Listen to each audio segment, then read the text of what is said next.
What? Missing? One day, my 8-year-old grandson suddenly disappeared. My daughter-in-law came to me for help, saying she couldn't reach my son. I searched frantically. Why are you locked in here? To my shock, I found my grandson trembling in fear inside the trunk of my son's car. When I reached out to rescue him, he slapped my hand away. No, don't let me out. He shouted in a trembling voice, and what he revealed next left me shaking. When I was in my mid-50s, my husband, who was 8 years older, passed away. Since our children had already become independent, I lived alone for the next 10 years. My husband had run a law firm, so I received a substantial inheritance and lived comfortably. Meanwhile, I was doing well in my own career as a writer. My son, Jason, dropped out of college and wandered aimlessly for a while without holding a steady job. There were times when I had to pay off his debts.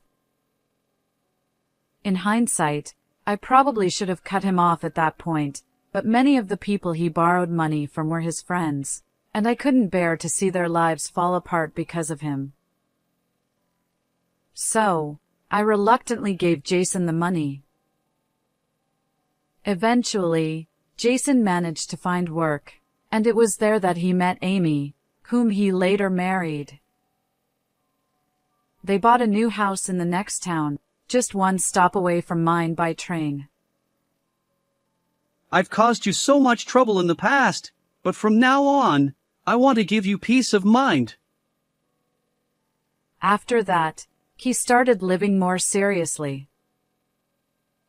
His wife, Amy, was a lively and wonderful woman, and even after they got married, she continued to work to help support the household. Soon after, the two of them were blessed with a child and seemed to be living a happy life. However, around the time their child started elementary school, Jason began slipping back into his old, lazy habits. Sigh. It's never-ending stress. Jason suddenly quit the job he'd been at for years, and though he found new work, he couldn't stick with anything, constantly changing jobs. Whenever I called and asked, "How's work?" he would often respond, I'm at a new job now. It happened so often that I eventually caught on. Living that way, his income was unstable, and I started to worry that they might not be able to maintain a proper lifestyle. Doesn't he realize he has a child? What is he thinking? Concerned, I decided to check in on them. I called Amy to arrange a visit, and then went to see their home. It's been a while. At the door, Amy and my grandson, John, greeted me, but once I entered the house, I was taken aback. The place is quite a mess. It had been 3 months since my last visit. Their house, which was always tidy before, was now much more cluttered than the last time I saw it. Well, they're both working and raising a child, so I guess it's only natural. Each household has its own rhythm when it comes to cleaning, so I decided to ignore the mess. But I couldn't ignore the fact that Amy, who is always so bright and cheerful, kept sighing. Amy, I don't mean to meddle, but is there something troubling you? Don't hesitate to talk to me about it. My grandson was playing in the distance, so I lowered my voice to make sure he wouldn't overhear our adult conversation. After hesitating for a moment, Amy finally opened up. Actually, Jason has started taking his frustrations out on things. What? I can't believe it. Jason had always been a bit irresponsible, but he was never the type to be violent, so I was shocked. I'm so sorry my son has caused you trouble. Do you know what might have triggered this? That's the thing. I have no idea. When I ask him, he just yells, "It's none of your business." According to Amy, the reasons behind his outbursts were trivial, like not being satisfied with dinner or being annoyed by the noise outside. Things that would normally be easy to ignore seemed to set him off. Even today, he stormed out of the house, saying he was irritated just by looking at John and me. Indeed, Jason's car wasn't in the driveway when I arrived at their house. But, please, don't worry about us, Mom. We're a married couple, and we'll figure it out, Jason and I. With that, Amy went to the kitchen to prepare some tea. She doesn't seem very okay, though. It seemed to me that Amy was putting on a brave face. On top of that, my grandson wasn't smiling like he used to, and I had a strange sense of unease. John, are you getting along with your dad lately? While Amy was preparing tea and snacks, I approached my grandson and subtly asked about Jason's behavior. Well, Dad's hardly ever home anymore, and sometimes he doesn't come back for days. He used to play with me, but now, not at all. He spoke with his head down the whole time, not even making eye contact with me. Just then, my son came back from outside. What are you doing here, Mom? Showing up out of nowhere. I was just wondering how things were and thought I'd drop by. But more importantly, Jason, I heard from Amy. You. Before I could finish, Jason interrupted me, raising his voice. This has nothing to do with you. Of course, it has everything to do with me. Amy and John are struggling because of you. How could I possibly stay silent? Ugh! Enough already! I don't want to hear your lectures. I've got my own problems. Just go home already. He grabbed my arm, forcefully pulling me outside and slamming the door behind me. Jason. Open the door. Jason. I rang the doorbell, but there was no response. I tried calling him, but he didn't pick up. I even called Amy's phone and John's kid's phone, but neither of them answered. Maybe Jason took their phones away. The door was locked, and with no way to contact them, I had no choice but to return home. But the next day, as if nothing had happened, Jason showed up at my house with John. You threw me out yesterday. How could you? Come on, calm down. John's right here watching, isn't he? Thinking he had a point, I swallowed my frustration and led them into the living room. Then, all of a sudden, Jason lowered his head and said, I've got something important to ask. Could you lend me some money? About $2,000. It's for John's lessons. Right, John? You want to take violin lessons, don't you? Yeah. It was obvious that Jason had forced him to say that. John looked weak, as if he was scared of something. I pointed out that John seemed different from usual, but Jason brushed it off, saying it was nothing. Jason denies it, but something's off with John. Feeling uneasy, I hesitated to give the money. Then, Jason nudged John with his elbow and whispered something. Come on. I really want to play the violin. Suddenly, as if remembering something, John stood up and shouted. I'd never heard him express any interest in an instrument before. I've never heard him say he's interested in music. What should I do? John looked like he was on the verge of tears. Even though I was hesitant, I thought maybe helping them would bring back his smile, so I took out some cash from the drawer. Here, use this for his lessons. Oh, thanks. Without even looking at me, Jason snatched the money. As long as you use it for John. I watched the two of them leave, feeling a knot of unease in my chest.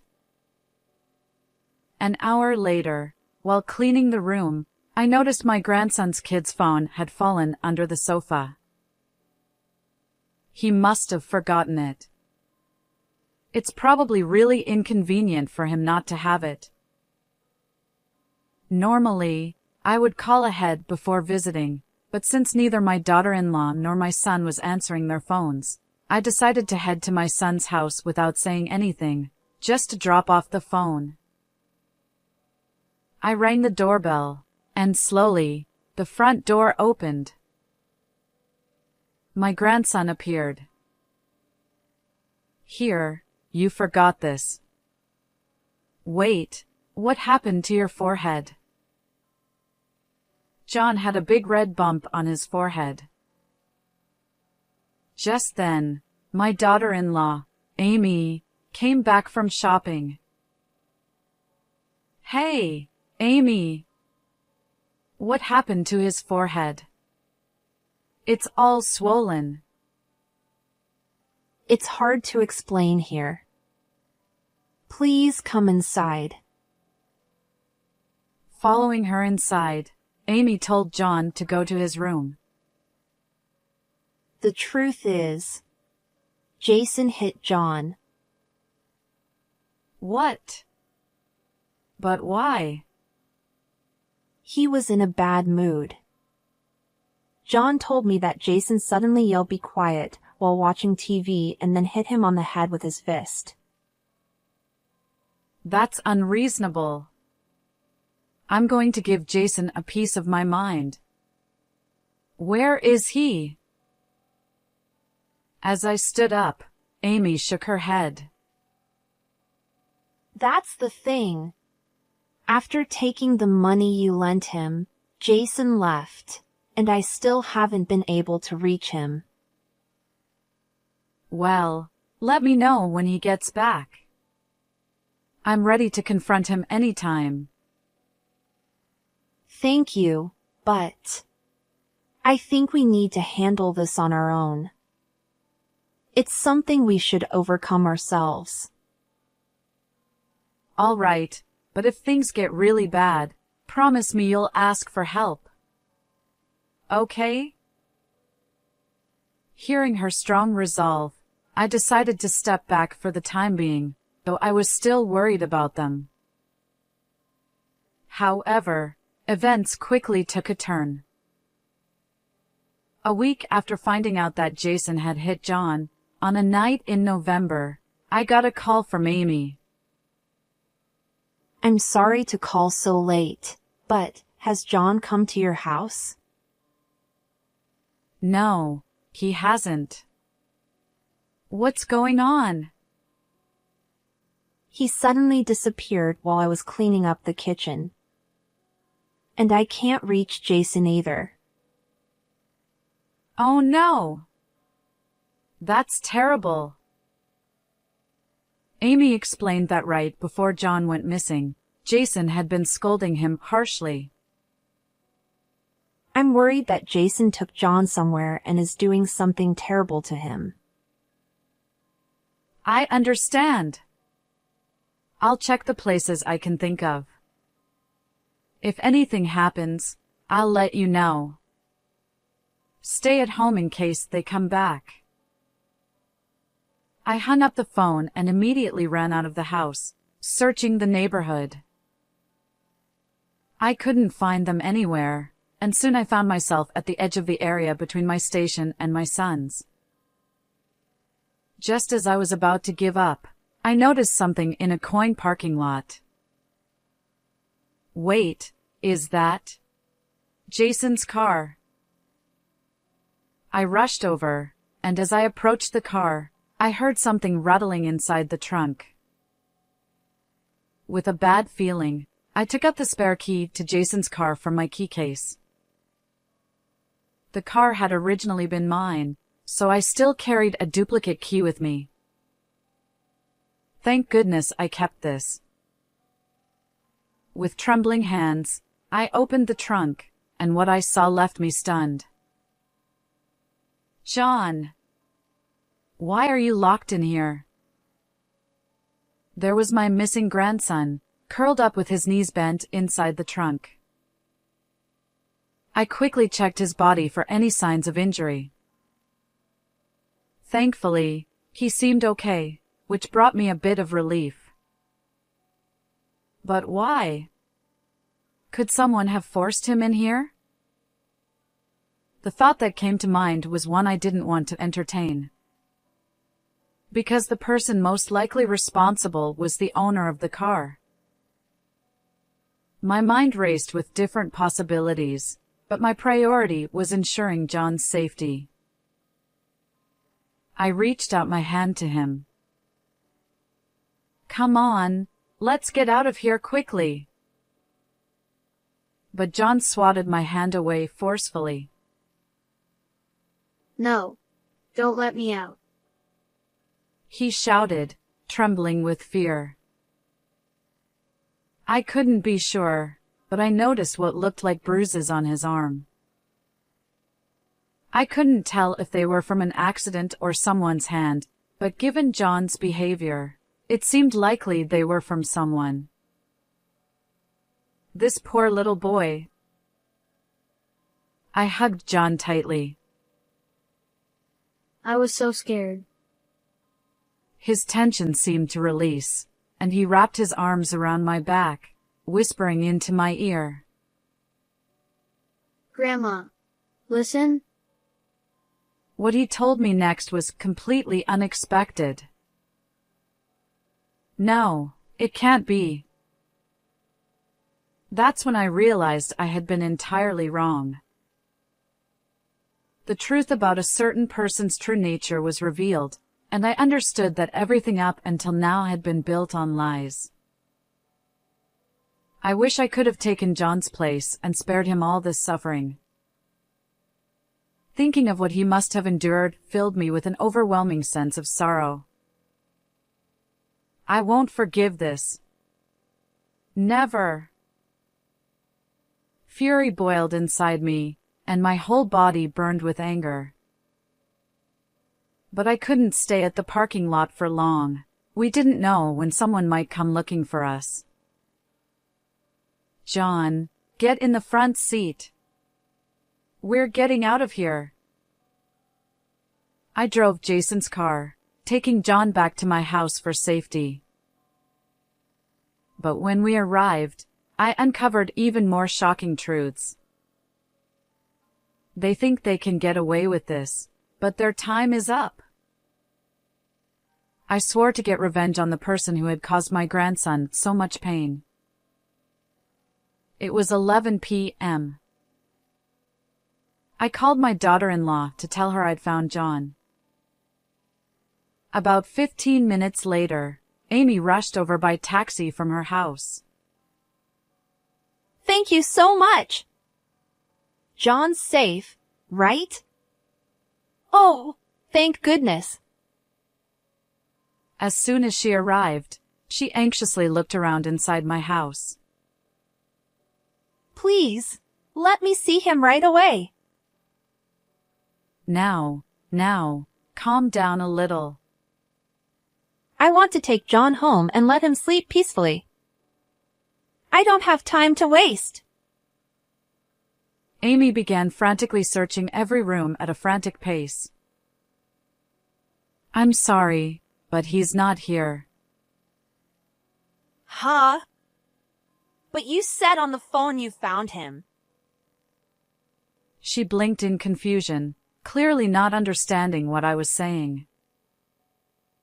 It's true I found him, but by now, he's probably back home, relaxing with Jason. Then why did you call me here in the first place? Because, Amy, I'm here to take revenge on you, for the pain you've caused my son and grandson. The moment I said that, her face froze in shock.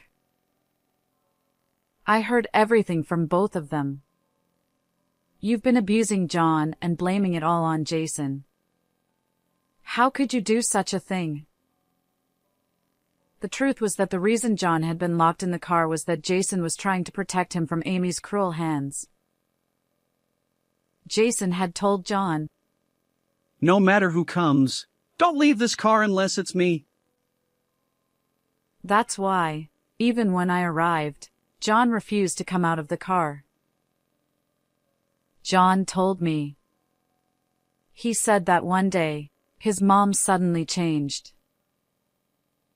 When I first heard this from John, I finally realized that Amy had been deceiving me all along, secretly hurting both Jason and John, emotionally and physically. But staying in the car wasn't safe. Amy could have found them at any time. So, after getting John to safety at my house, I called Jason and had him tell me everything about what had been going on in their home.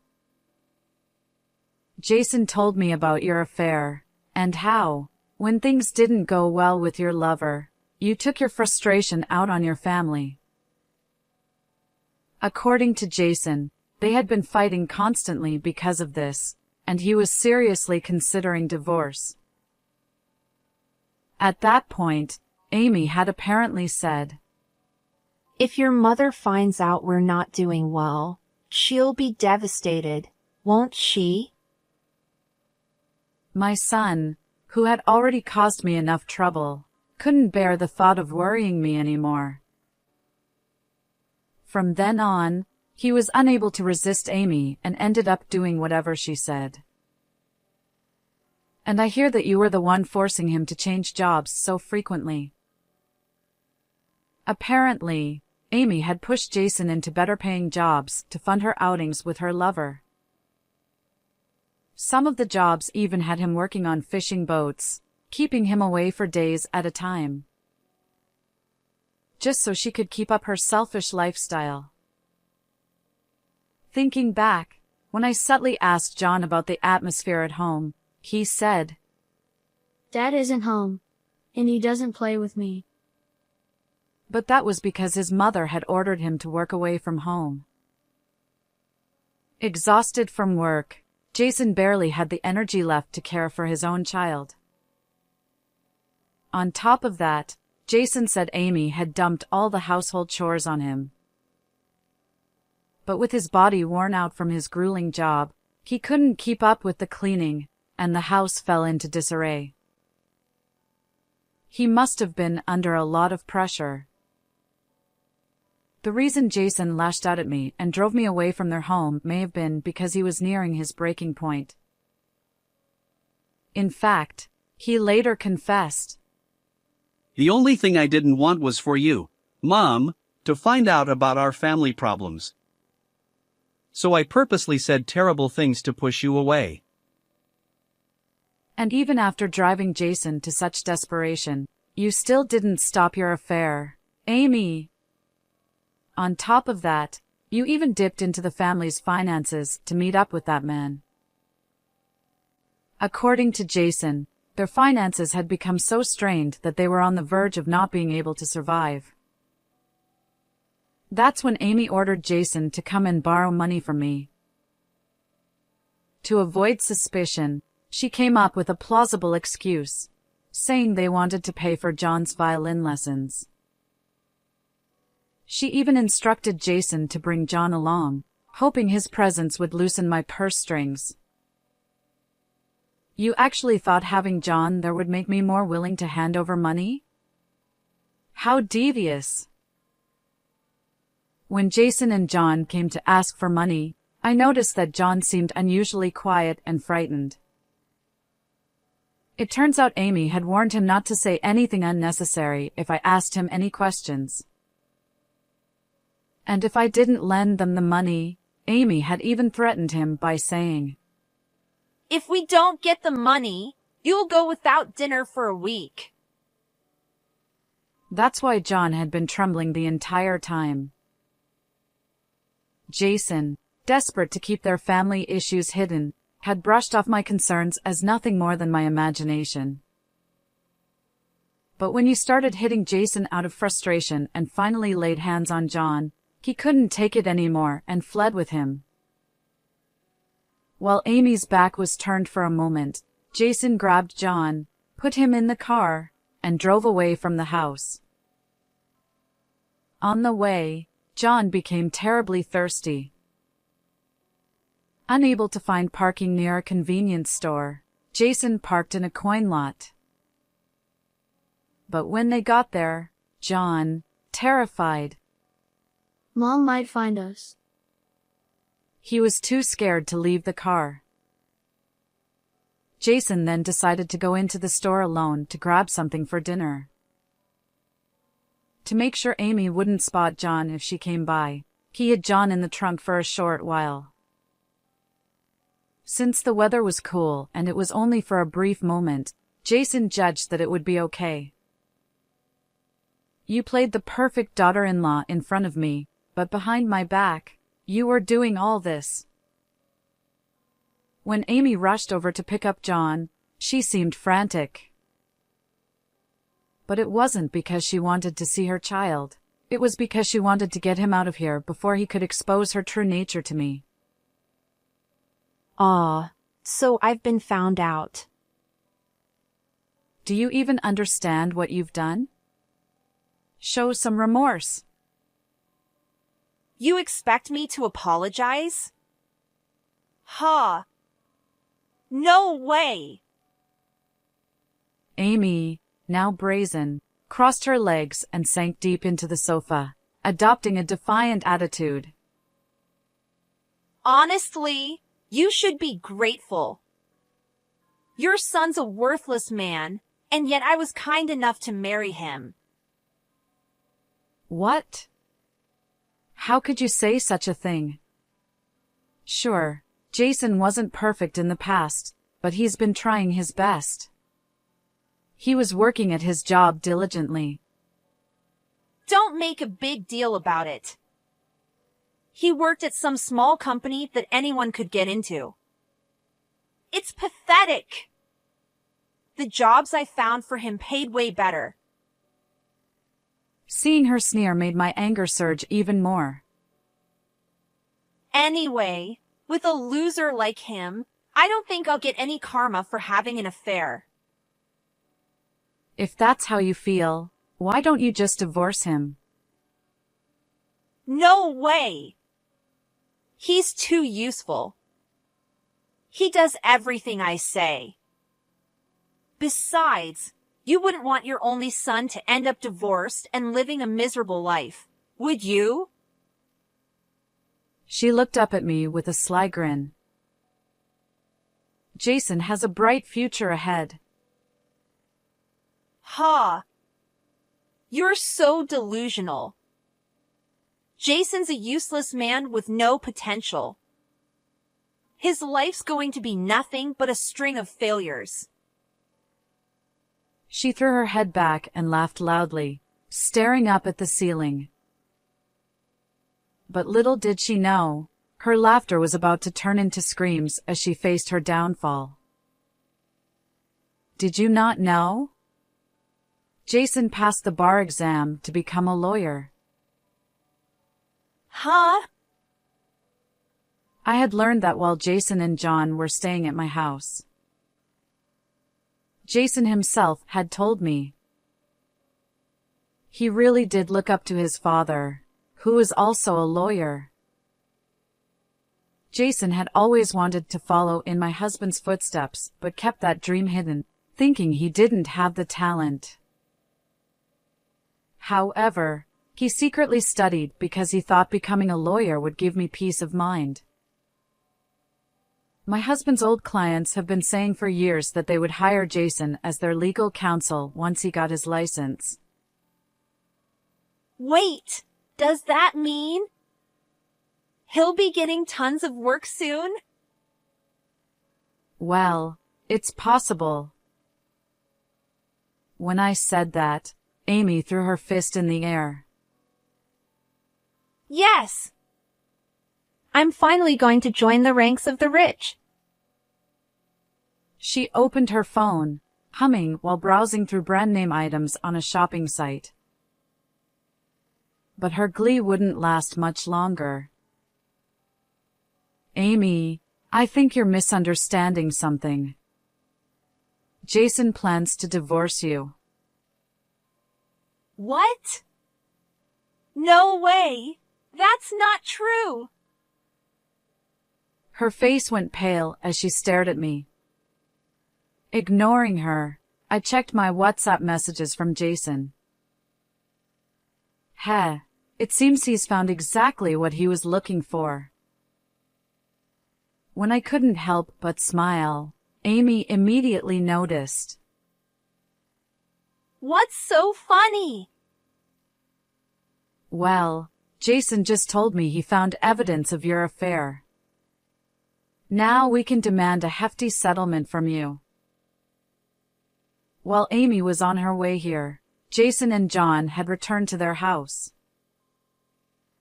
I had advised Jason to gather anything incriminating about her relationship with another man that would help in a potential court case. According to his message, in the process, he stumbled upon something unexpected. It seems you've racked up quite a bit of debt. I wonder if you were using that money to dress up for your lover. Jason had found multiple loan statements from finance companies in the trash and had taken photos of them to send to me. From what we could tell, she owed around $20,000. Jason also mentioned that you quit your job and have been lazing around all day. There are full-time housewives, too. What's wrong with quitting my job? But how will you pay back that massive debt after divorcing Jason when you don't even have a job? Well, that's... And since you sent Jason to me to beg for money, I assume you don't have any savings either? Did you marry my son just to get your hands on my inheritance? Amy bit her lower lip, unable to refute my sharp accusation. I was probably right on target. In any case, Jason has made up his mind about divorcing you. I don't think that will change. Fine, then. I'll take custody of John and get a huge amount of child support. I was astonished that she could still say such things at this point. You won't be getting custody. What? After a divorce, the mother's rights are stronger. Don't you even know that? Amy sneered triumphantly, but her confidence was short-lived. A mother who hits her child has no rights. That's a lie. John made that up. John may be only 8, but he's mature for his age. And who do you think the court will believe? A woman buried in debt or a child? My calm response left Amy speechless. Of course, we'll demand compensation for your affair and for hitting Jason. And be prepared. I'm going to report you to the police for what you did to my grandson. What? Am I going to jail? No, I don't want that. Suddenly, she burst into tears, clutching her head. I'm sorry. I'll do anything you say. It's too late for that. Someone like you can't just be left to roam free. When I said this, she fell to the floor and bowed her head, pressing her forehead against the ground. I'm your sweet daughter-in-law, aren't I? It was just a moment of weakness. Please, I beg you. Let me off this time. What are you talking about? You've just been pretending all this time so you could get my inheritance. But if you don't forgive me, my life will be ruined. Please, think of it as helping someone in need and let me go. No matter what you say, I won't change my mind. You should reflect on what you've done. While Amy was crying, shouting, "This isn't how it was supposed to go," I calmly called the police. When the officers arrived, they escorted her away. Later, I heard that Amy reluctantly admitted to her crimes. While the exact details remain unclear, it seems she'll be facing a severe punishment. The divorce between my son and Amy was finalized, and for the emotional distress caused by her infidelity, Jason demanded $30,000 in alimony, plus $150 a month for child support. I imagine these terms will be hard for her, but Jason has no intention of going easy on her. As for me, I'm now living with my son and grandson. Jason is working hard to establish himself as a lawyer, and John, with a smile back on his face, happily attends school every day. Watching over them like this brings me great joy. How did you like today's story? Don't forget to subscribe to the channel. I'll see you in the next video.